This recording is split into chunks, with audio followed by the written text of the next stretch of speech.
Oh wait, how's my hair? The wonders of podcasting. Hello and welcome to the Hackaday Podcast. I'm Elliot Williams. And I'm Kristina Panos.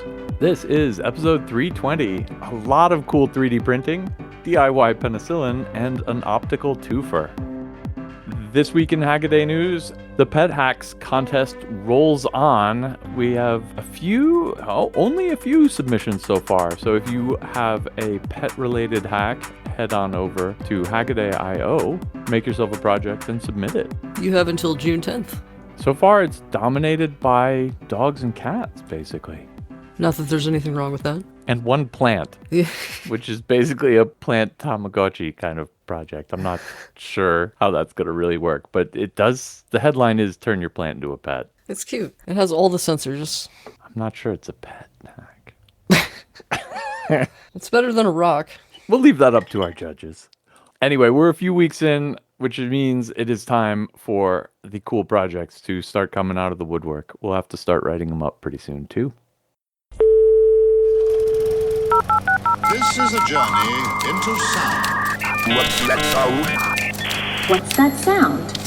This week is a sound reveal week. Last week, I picked one up. I thought it was a bit of a stumper. I didn't think it was all that bad. Dan completely nailed it. Told me more about the history of it than I realized, and our listeners did too. So no pressure. Okay.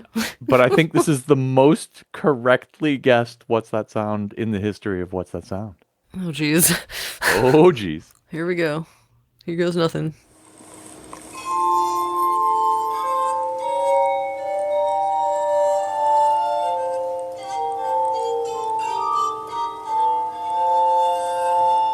Is that the glassophone?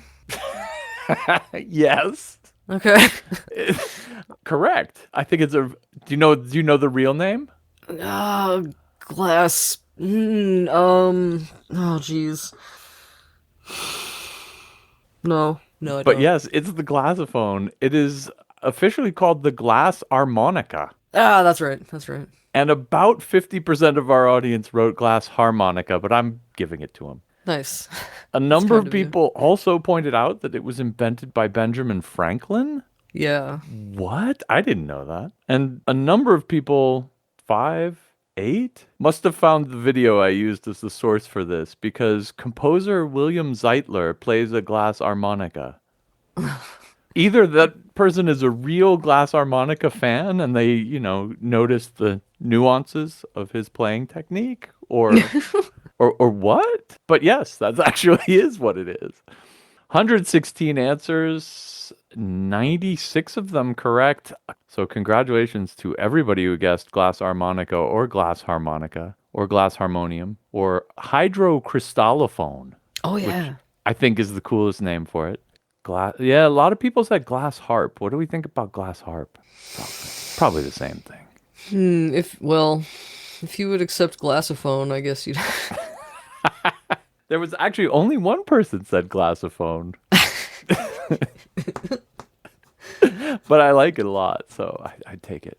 Yeah. Yeah, apparently in German it's the Glasharfe, which is the glass harp. So fair enough.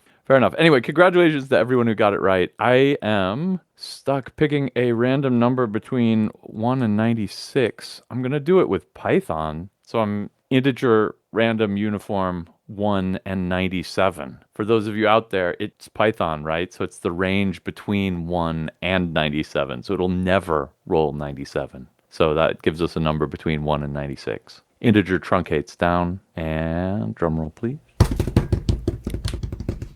Number is 83, and that is congratulations to Disaster Recovered. It's a glass harmonica, the mechanical version invented by Benjamin Franklin. Haven't heard that spooky yet ethereal sound in years. Boah, correct. Oh yeah, there were a bunch of these. A bunch of other people brought up that there was apparently some kind of urban legend about if you listen to it for too long, you can go crazy hearing it. And a couple people mentioned that. And one other person mentioned that it would make you go crazy because the glass had lead in it. And the player would go crazy from getting too much lead contact in their fingers. Okay. I didn't know that one. One of my favorite answers, doubtless, comes from Moogle. That spinning nested glass bowl instrument that sounds like rubbing your finger on the rim of wine glasses to annoy your parents at the fancy restaurant. Well put. I think that basically covers it. Anyway, congratulations to Disaster Recovered. I'll be getting in touch with you. Get you a Hackaday Podcast t-shirt. Everyone else, stick tight. We got a new sound coming up next week.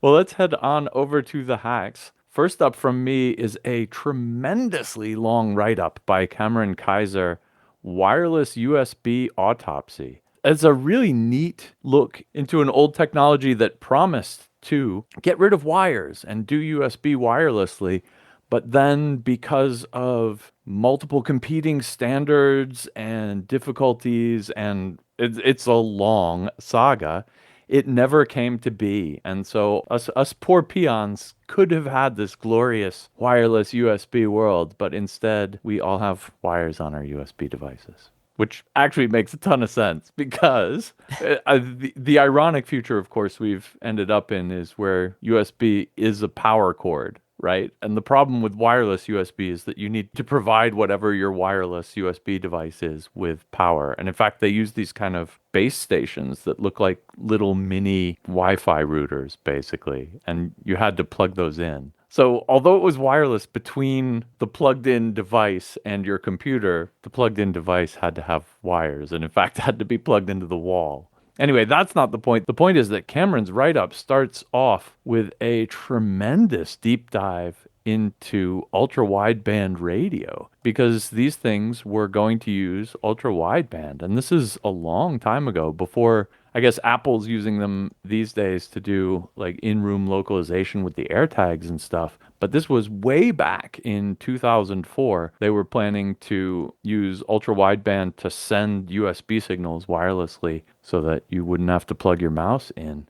The problem is there were at least two different competing standards here. There was CF USB and CW USB, where they stand for Certified Wireless and Cord Free, and they weren't interoperable with each other. One of them was meant to just transmit the USB transactions whole across, and the other tried to understand them and extend it out. So the wireless units themselves were kind of smart. And so, of course, these were not interoperable with each other. And it turns out that one of the things that damned it was that the wireless USB transmitters weren't necessarily compatible with all wireless USB receivers. And so if you bought a ThinkPad X200 with the wireless USB option, only a few of the different manufacturers' transmitters would work with it and stuff like this. Then you can get into drivers and operating system problems. And yeah, you could see how this ended up not working out. So part of Cameron's write-up here is this long discussion of ultra-wideband, and then he talks about the history of the competition of these. But then scroll on down about a third of the way in, he actually goes and buys a bunch of these old wireless USB adapters and tries to get it working with his computer. And in fact, I think he's got a Mac, he's got an old MacBook and a D-Link version of this, and he's trying to do thumb drive over it. And yeah, the webcam, there was a slight but noticeable lag, and there are many drop frames of video on the mirrored side. The best that could be said is that it's watchable. Think playing YouTube videos over Microsoft Teams screen share, and that would be about right. So yeah, you may not want to use wireless USB. So it's a technology that kind of died for probably a reason, although it had one last gasp, which is neither of the two standards we previously mentioned, but actually USB over Wi-Fi, ironically. And so while the early forays were trying to use ultra-wideband radio to do a point-to-point thing, mimicking the wire in USB, some of the new ones just gave up on that entirely and said, oh, we'll just send the USB over Wi-Fi frames. We'll just send it like it's internet. And this gave them Wi-Fi over internet, which I think is pretty cool. And of course, that worked out just fine, worked with everything, and is probably the way you should do it if you desperately wanted to do it. But yeah, I don't know which of these features damned it. He tells the story like it's the competing standards and the incompatibilities and the troubles and all that. But somehow deep down in my soul, I think it's the fact that wireless USB wasn't, you had to plug it into the wall and it was more stuff rather than less stuff. And when people want wireless, they want less stuff cluttering up their desk, not more. Oh well.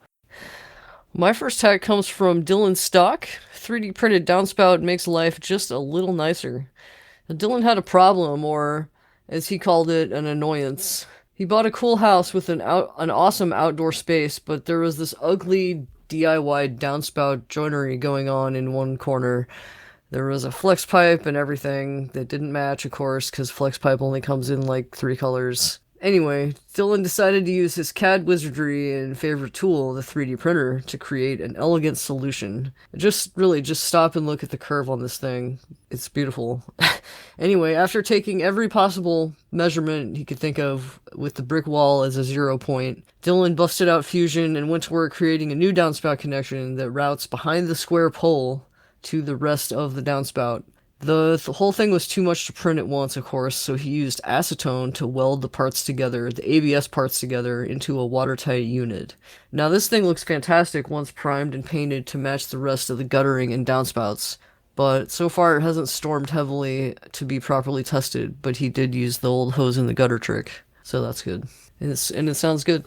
The old one it not only looked bad, it sounded terrible with water rushing through it. Just no good. No good. But once you start 3D printing it, you could put features in there. If you wanted it to sound like a gurgling brook, you could probably 3D print artificial rocks on the inside. Ooh. To trap the leaves even more when you have to clean it out. Maybe it's a bad idea. It's really funny. It looks very surreal. It looks like Salvador Dali's water spout or something. It's really... It sneaks around behind this. I guess it's an upright for the porch or something. That's pretty funny. Well, this hack is a biohack coming from the Thought Emporium. This is making DIY penicillin. Thought Emporium YouTube channel, there have been a lot of neat videos there that are much more traditional Hackaday fare. And then there's been this secondary strain of kind of biohacking going on. And I love to see that sort of crazy stuff. In this case, the question is, how much penicillin could you make if you needed to? And I think the real truth is that he's been designing a bioreactor setup for some other experiments in the future, and this is really a dry run for it. But what could possibly be a better dry run than to make, the world's first really good antibiotic? He starts the video off with the traditional way of getting penicillin, and that is you culture up a whole crap ton of random molds. So you add the mold to the plate, you add some bacteria to the plate, and you see which ones the mold fights off. And they have kind of a clear ring around them where they kill off all the bacterial contaminant. And that is your sign that you've got something antibacterial going on there. And so he does that, but, gets very tiny little amounts of this homegrown penicillin, does what anyone would do, honestly, and goes to the internet and buys a high-yield penicillin mold strain, like you do, and sets it up. And apparently you can do this. I had no idea. You have to go then look up what the right goo to grow penicillin on is, and it's a ammonium nitrate and some other stuff mixed up in a solution. A bioreactor is a thing that basically just stirs whatever liquid's in it, keeps it the right temperature, and aerates it if necessary. At the end, he ends up with this terrifying mold growth that looks, for all the world like a bad omelet or something, and he has to actually fish it out with chopsticks out of the jar. The rest is rinse that and then purifying the penicillin off of it. And he tests it, and lo and behold, it works great. Same agar test as before, only this time with a little drop of his homemade penicillin mix on a piece of blotter paper. Works a treat. There's a lot of work and a lot of learning here for what ended up being about an estimated 125 milligrams of penicillin. Which, probably not enough to cure you of whatever disease you've got. But I think it's a first run on the culturing setup and just a super fun thing to see that you could do this at home if you needed to. It's a little bit of a cheat, I guess, because, he starts off with, I ordered some high yield penicillin spores. But, if the zombies really did take over, I guess you could culture your own up from bread like he does in the video's intro.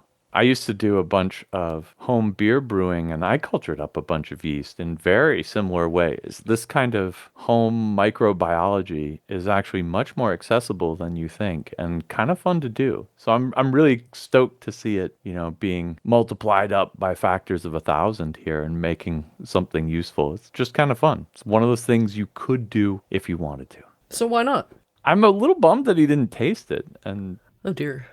test it out himself. But I guess the first thing you have to do is you have to get sick. So, but for YouTube, what does penicillin cure these days? Strep throat, I guess. He could have gotten strep throat and tested it out. Yikes. So much easier to do it on the agar plates, though. No, thank you on the strep throat. My next hack comes from Rick Norcross. Jellybean Mac hides modern PC. Now, say what you will about gutting old hardware, I think this thing is totally awesome. And as much as I honestly dislike Apple products and everything they stand for, sorry, I always thought that the candy-colored ones were pretty great looking, and I was pretty jealous that I couldn't get one for myself because of my principles. Anyway, Rick took this iMac G3 and tore out the CRT, replacing it with a 15-inch ELO panel with its bezel removed. And it was a perfect fit, it seems like.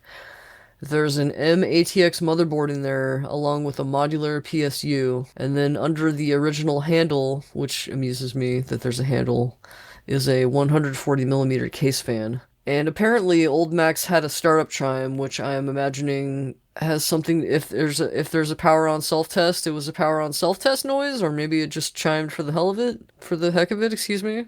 I'm sure I will be playing it right now. So Rick recreated that using an Adafruit FX board wired to the internal speakers, and it chimes while the PC is booting. My best story about the Mac startup chime, one of our neighbors, this is probably sacrilege. I'm probably going to get burned at the stake for this. One of our neighbors threw one of these away, and I decided it would make an awesome Halloween costume.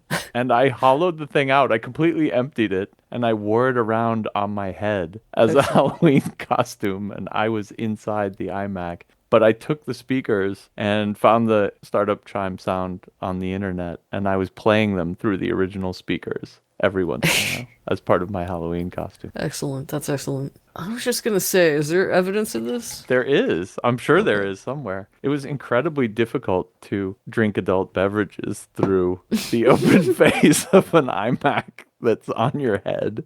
Now that they're retro fashionable, I'd probably get, like I said, burned at the stake for having done this. But back then, they were just e-waste. I'll probably get burned at the stake for not knowing about the startup chime, right? Probably. I think so. Yeah. But Well, I think that was actually, I think I even did that as one of the What's That Sounds way back in the early days. I think it's probably my fourth What's That Sound. You wouldn't have gotten the What's That Sound that week. no, I never do anyway, except for today. You totally got it today. Come on now.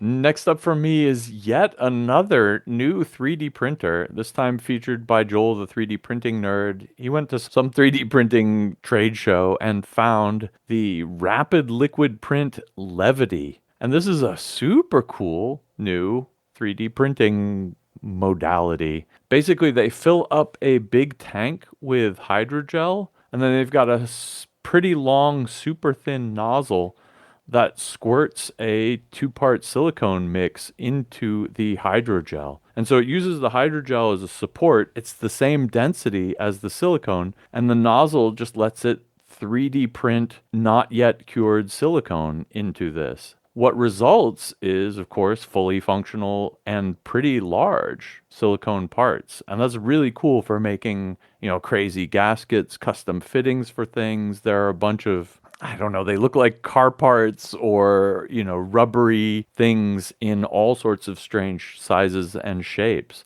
I just thought it was really, really neat because, if you think about one of the problems with fused deposition modeling, that is plastic noodle 3D printing, is that it's unsupported. Same is true also for SLA, but when you do laser sintering, for instance, you usually put down a bunch of the substrate, it's a grain, and then you fuse some of it together, and then you do the next one, and you fuse some of it together. And that has the really neat advantage that the material itself is kind of its own support as you're going through. And that lets you print like literally arbitrary shapes. They have to be able to empty out, I guess, but that's about it. And this is just the same. This is, unconstrained 3D printing. The medium that it is 3D printed in is exactly the support you'd want. And aside from, I guess, you have to be able to empty it constraint, it's pretty simple.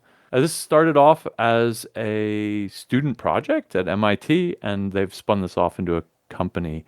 I have the lingering suspicion that we covered this back when it was a research project, but haven't been able to find the link for you. If I am before we go live with this, I'll throw the link in the show notes. Otherwise, you're going to have to find it for me yourself. Anyway, just a really cool new 3D printing modality. And I'm still shocked. I say this every week that we run a totally brand new 3D printing project here, but every week I am yet again surprised that there's still new ground to be covered in 3D printing. How else would you print like super gooey silicone? You certainly can't do it with filament extrusion. This is basically the only way you could do it. And so if you want, really soft, arbitrary geometries in rubbery parts, this is your way to do it. I think it's a really clever product, but I think it's also should be very easily reproducible for the home gamer because it's a paste extruder, a thin nozzle, and a bucket of something that's about the same density. Super duper cool. Why didn't I think of that? The other thing that's super cool is it doesn't have any layer lines because the gel that supports the silicone kind of has a little bit of give, but it's also kind of elastic, and I guess it has pressure on it, right? Because it's in a big vat, so it's got its own pressure pushing it together. And so the silicone ends up with a fantastically smooth surface. You can't see the layer lines at all because it's kind of pushed back together by the surrounding medium. And so as a side benefit, it just makes these, beautifully smooth looking parts, but also parts that would be incredibly difficult, if not impossible, to make either through silicone casting or can't make them that soft and flexible with just TPU. All right. My next one comes from Jeremy Cook, Hackaday alum Jeremy Cook. Hey, Jeremy. Creative PCB business cards are sure to make an impression. It seems as though Jeremy's always up to something, and this time around, it's shiny new PCB business cards to apply what he's recently learned about using artistic finishes on PCB designs. So he actually created two designs that both reach beyond simple contact information and provide useful tools. One of them has an LED and cleverly incorporates a coin cell battery, and the other has drafting tools like a ruler, some circle stencils, and a simplified protractor. You should be sure to check out Jeremy's blog post about this process because it's a great resource if you're looking to design your own PCB business cards. And I hope we have another PCB contest of some kind. Yeah, right? Because those are cool. Yeah. Any kind of PCB contest. Because PCBs are so cheap now, given the new tariffs. Yeah. Yeah. One of my favorite features about these designs, in one of them, it's got a coin cell adapter, and he does it in the PCB itself. It's got a cutout, and it's got like these fingers that overlap with each other, and you actually bend the PCB fingers a little bit, wedge the coin cell in there, and it takes the place of a battery holder. And that's pretty sweet. Totally. You can either use a 2032 or a 2016. He says the battery design was, quote, kind of a hassle. I think it's worth Looks it. like it. Well, let's head on off to quick hacks. My first one, functional part Friday, 3D printed TPU bellows with PLA interface layers. And that kind of tells you what's going on already. It's bellows for a small lathe machine. In order to keep the TPU, a flexible filament, from sticking to itself, layers of PLA are laid down in between. And the good news is PLA and TPU don't stick to each other. So after the print is done, you can just peel them out.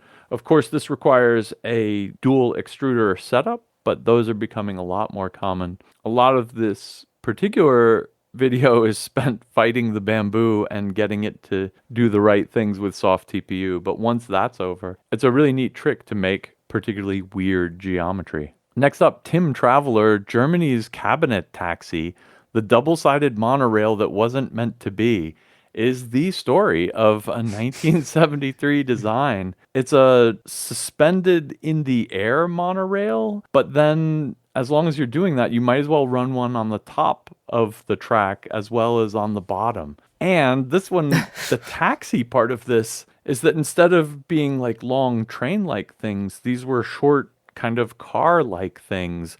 And they had envisioned a system where they could be shuttled off to different tracks. And so you could have a monorail system that completely netted a city. And so you could say, I want to go here. And it would, reroute you at this junction and reroute you at that junction. It was like some kind of weird hybrid futuristic train taxi mashup. It's absolutely lovely. Nobody bought it. Hamburg apparently came close and then found out it was too expensive and didn't do it, and the proof of concept got destroyed, and the video is filmed out in the field where it was built, and there's nothing there but a muddy field. So, Well, but there are tons of 1970s videos of these things, and they have, big, bright, colorful taxi, whatever they are, cabinet monorail things with numbers on them. It looks sci-fi and dystopian all at once. Yeah. Crazy video. Go give it a watch. but I'm doing a podcast. I can't watch it right now. Those of you out there listening, you can't do it either. You have to listen to the rest of the podcast, and then Yeah. yeah. You don't want to miss. You don't want to miss the funny stuff at the end. We've got a podcast going on. You can watch it afterwards. Last up from me, Huaishu Peng research project here. PCB renewal aims to make old boards useful again. This is really wild. It's a KiCad plugin that takes a PCB you've got and a PCB design that you wish you had, and it figures out what the minimum number of cut traces and bodge wires are for you to get there completely automatically. And, a bunch of people in the comments are like, this isn't really going to help with board recycling. And I think that's totally true. But it's just such a cool idea that it's pure research. It's fun to see where it leads. And the lab that Peng is in has done a bunch of things like this with reusing components and reconfigurable circuit designs. And so this is kind of a natural evolution of some of the work they've been doing there. And I just think it's all really fun, really creative, really out of the box. Yeah, good to see pure wacky research done for pure wacky research's sake. But yeah, KiCad plugin that automatically does your bodge wires for you. That's pretty cool. There's open source hardware is always a little harder than open source software because you can't just like diff a file and, fix this one little bit and then upload it back. But maybe this is at least one way that you could. It's like the diffs for your PCB design.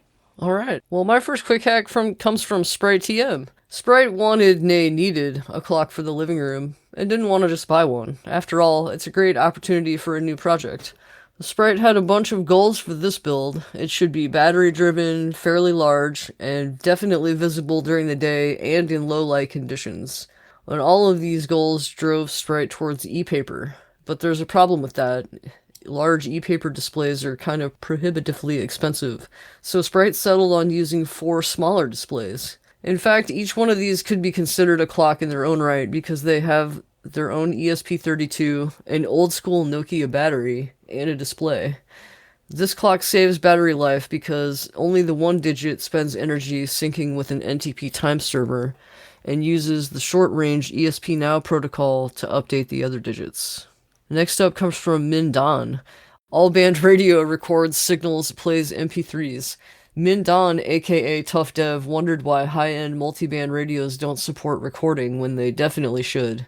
So he built an all-band radio that records using through-hole components. This is an extremely cool build with a ton of info in the double write-up. There's one blog post just for the hardware and a separate post for the firmware.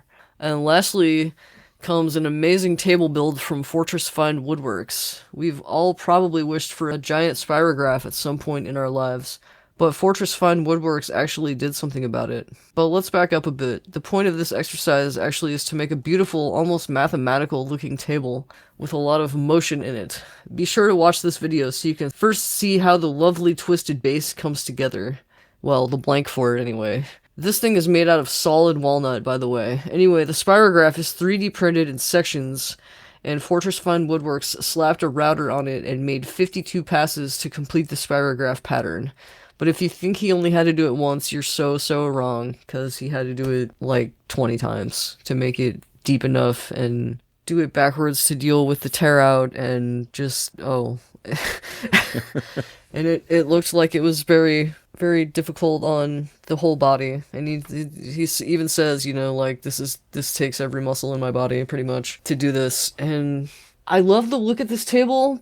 Honestly, I wish that he hadn't filled it, because what would be more fun than running your finger through the spirograph pattern? I mean, maybe it's just the furniture I grew up with had like intricate woodwork that I like to put my fingers in, but Oh, yeah. But it's beautiful. Beautiful table. Great video.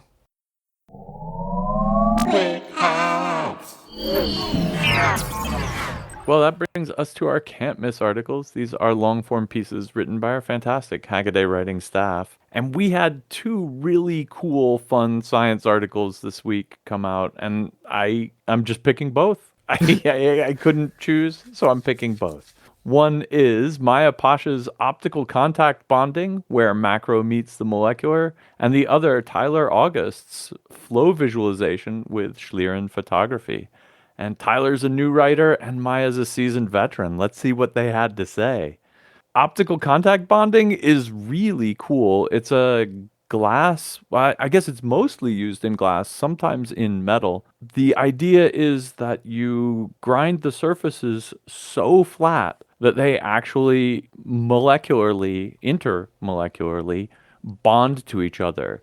And you may know this from the old trick of doing it with gauge blocks. If you have metal, machinist tools that are ground flat enough, they kind of stick together.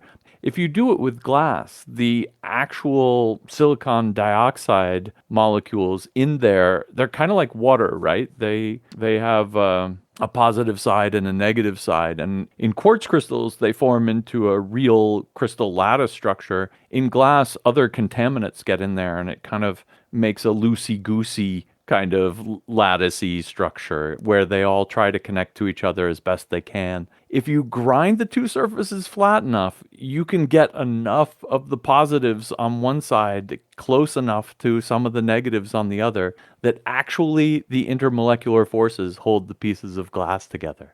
And that's just so rad. But so useful, because if you imagine needing to bond two things optically together, you don't want to put glue in the middle because that will reduce the light transmission, or it's difficult. So this is an old optical trick, and I just thought it was really cool. Maya does a great write-up on it. The last section of this article, though, mentions that this is worse than super glue. And I was thinking, why worse? It makes a great, strong, tight bond. You put them together and you can't wiggle them afterwards. It's done. So you gotta line them really carefully when you put them together, because once they connect up, they're basically connected up.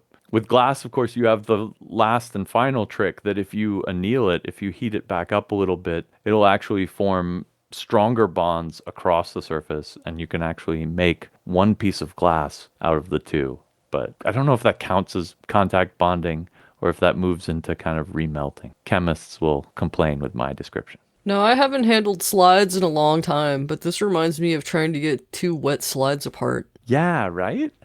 Some of that, I think, with slides, I'm not sure about with the gauge blocks either. How much of that is just you've squeezed all the air out of the middle, and so to pull them apart, you have to, you've got kind of that suction working on it, and how much of it is really these intermolecular forces like it is with ultra flat glass. And I have no idea how you'd tell. What's funny is you could do this so long ago. Like, you always think that we're at the cutting edge of technology right now, but actually it turns out that people could make glass nanometer flat back in the day, and this is actually an old trick. Speaking of old crazy tricks, let's talk Schlieren photography. So Tyler's actually one of our new writers. He just joined up about a month and a bit ago and was like, I really want to do something on Schlieren because it looks so cool. And I'm like, go for it. So he did a deep dive into Schlieren photography. Schlieren photography makes use of that phenomenon that you probably know as like heat shimmer when you look across hot pavement on a hot day, it kind of gives off those heat waves. And that's because the air is in pockets of hot air, cold air, and they have different refractive indexes, and it actually like bends light before it gets to you. I didn't know this, but he points out that it was called Schlieren, which is streaks in German, because they first noticed this when they had failed to properly grind a lens. You'd see these like streaky, what we now call caustic distortions in the lens. They called them streaks at the time. Foucault actually made a device to test better and better telescope mirrors and to get rid of these to make sure that the mirror was ground perfectly spherically. And his test ended up being the same setup you use to see disturbances in the air in between the light source and you. And that is, you take as close as you could get back then to a point light source, bounce it off a concave mirror, it comes to a focal point. You put a knife edge right in the focal point where the beams all focus together, and that means that anything that disturbs the rays as they go from the point light source, bounce off the mirror, bounce off the focusing mirror, and come back to the knife edge, anything that deflects them one way, they enter your eye. Anything that deflects them the other, they get blocked by the knife edge and they appear darker. It makes the hot air shimmer completely easily visible and moderately difficult setup, but it makes for some awesome photographs. What I really liked about Tyler's piece here is that he covers all the other ways you could do it that are really neat and hopefully will inspire you to think of a way that this would be a useful technique for, I don't know what you need it for. And that, I think, is what's really cool. One super cool trick is, instead of using a knife edge, you can actually use a prism or 3 different color filters put together, and that makes kind of a color contrast image. There's a clever setup with 2 lenses, but then the really cleverest of all is using, instead of one single light source, you can actually use a grid of light sources, focus these into beams, and then have a grid receiver before your lens. And so it's like, instead of one knife edge, you have a whole bunch of knife edges, a million knife edges. This can lead you to a like room-size Schlieren setup instead of doing it, like this is what the heat coming off the candle looks like. You can do, this is what the heat flow in a whole room looks like. And there's an awesome image here of someone grilling something at like a stove. That's just probably the coolest Schlieren image I've ever seen. So check that one out. I think there's a whole bunch of new and interesting ways we could push this. Tyler mentions, using it to detect heat coming off of a circuit board or something, or diagnosing heat flow issues inside a project of yours. And I do think that a cool Schlieren setup could help you with that. Point light sources used to be hard to get, but nowadays, you have a bright enough LED, that problem's solved. So I think a lot of this modulo, maybe the nice expensive parabolic mirror, is much more affordable, available, and accessible now than it's ever been. So I think it's just, my spider senses are tingling. There are hacker applications here, and I agree with Tyler. Well, for my can't miss, I chose Lewin Day's What Happened to www. And I cannot wait to point out that YouTube still uses it. So I'll start by pointing that out. Please do. As Lewin says, once upon a time, typing those 3 letters, or that letter repeatedly, was as natural as typing the rest of it, of any address. But over time, word spread that you didn't really need it, and we stopped doing it. So where did it come from in the first place, and where did it go? Like I said, we never really needed it, but, we kind of needed it to differentiate from FTP access. IT or network administrators would put the www server on the W3 subdomain, creating, obviously, www.company.com. This became standard, and people started ignoring HTTP and typing the W part. And as Lewin points out, it can still have some value to use the www prefix when it comes to cookies. If you don't use the prefix and someone goes to your site, the cookie would be sent to all subdomains. But if your main page is set up at www. It's its own subdomain, like any others that you might have, and this distributes your cookies more effectively across your subdomains. And then he points out that browsers have taken a stance, or most browsers have taken a stance against it entirely, and they obfuscate it from the address bar until you click into it, and then you can see the full thing. And then he wraps up by saying that this little history lesson and reminds us that the internet is ever evolving, even whether you think it's evolving for the better or not, it is ever evolving. And YouTube still uses it for whatever reason. Why though? What do you mean they use it? I mean, we use it. You can type in www.hackaday.com. I just mean if you type in YouTube, it resolves to www. Oh, for real? Yeah. Right. Don't have changed this on me, YouTube. Yeah, there it goes. Hot diggity. Yeah. What else do they have running that they need to distinguish? I don't know. Huh. What could it be? Yeah, I mean, I think that's kind of the story. You mentioned that, back in the day it was ftp.hackaday.com and, all the other services that we offered. But then when HTTP and just the web took over as the main form of networking, then the www went away because it was kind of became the default, and then it became silly to have it anymore as a subdomain. Like, nobody has a subdomain for their FTP server and for their... I guess we do mail, though, still, right? There'll be... Yeah. Mail servers still get usually a mail dot whatever prefix. Now I'm going to poke around our infrastructure. Ooh. Do we still have... Is the forum still running? I think we got rid of that ages ago, but let's see. Forum.hackaday.com. Oh, thank God that's not found. I was afraid. I was absolutely terrified for a second that was still running and had been completely unbeknownst to us for the last decade. But no, that's good.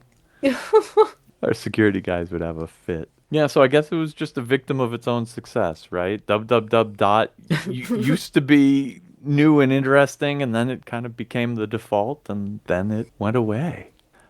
That wraps it up for this week's Hackaday podcast. Thanks very much for listening. If you want to follow the links, head on over to hackaday.com/podcast, not podcast.hackaday.com. And to keep Hackaday interesting, send us tips at hackaday.com. And until next week, keep on hacking. Oh no. Oh yes. For how long? All of it? The whole time. The whole time, both of us. That's no good. And it's just been, snotty ever since. Yeah, Goofus coughs with his mouth open. Let's see. Shall we do this? Why not? Yeah, we got a podcast here. I have it on my calendar. You know what I mean. So Benjamin Franklin. Wild. Ooh. Doing some mid-podcast stretching here.